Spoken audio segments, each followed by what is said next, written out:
picture of me and my husband of a photo shoot that we did like 3 months ago before any of these incidents happened. I'm a horrible person. I choose men over my children. Someone I was with since 2015. Since 2015. I think you're confused because last time I checked, David's part of our family. And I'm not going to choose one person or the other. Why do I have to choose? Because your son was abused by your husband, who is his stepfather. So it does come down to picking sides. And right now, you are publicly showing that you fully support your husband and could give a shit about your son. That is what that photo shoot is saying. Why do I have to choose? So you're saying I should stay single the rest of my life, have no man, and just be by myself? I don't deserve a man, I guess, right? No one said you don't deserve a man.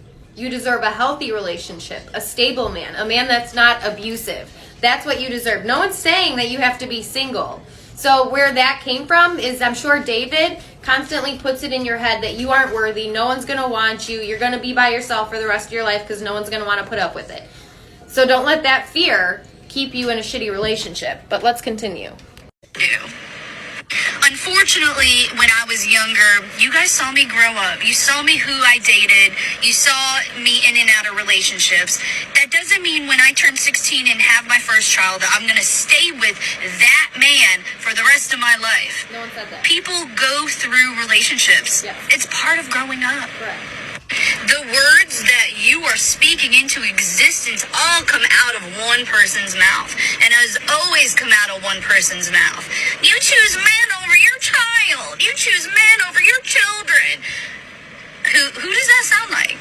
Well, Janelle, hate to tell you this, but it didn't just come out of her mouth. It came out of most of the world's mouth because they see it with their own eyes, and you publicly show how much you choose David over your son. Who does that sound like? And y'all just run with it. You run with it and you still run with it for years. That post was made about my husband because he has helped me through this depression. He's actually, even though he is sitting here with like all the accusations in the world, he's actually been helping me.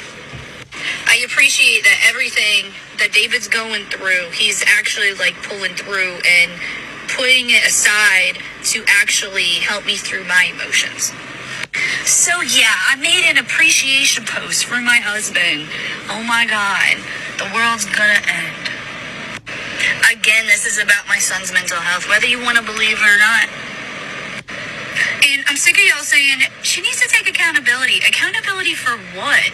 That my son has mental health issues? Like, that's something out of my control, and we're doing the best to help him. When people say take accountability, at some point you have to stop blaming Barb, okay? Barb's not in control of your actions today. So at some point you have to be like, okay, I know I may have learned this behavior, but this behavior is wrong, and I'm going to change it. But instead you're continuing the cycle by being with David. David is abusive, right? Yeah, we did watch you from the time you were 16, and all the men that you picked, they were abusive or addicted, right? So at some point, you have to change your own behavior and take accountability. Your husband put his hands on your son, right? There is no, it's pretty black and white at this point. By you saying your son's mental illness, it's like you're trying to justify David's actions or imply that your son's mental illness caused him to make these accusations. If I was your son and I seen the stuff that you were posting online while all of this was going on, I think you would make it pretty clear whose side you picked, which is your husband. Because you feel so sorry for him for the accusations and allegations that are being made and are so impressed with the way that he is handling it. Never mind the son that was injured in the process that is really going through it.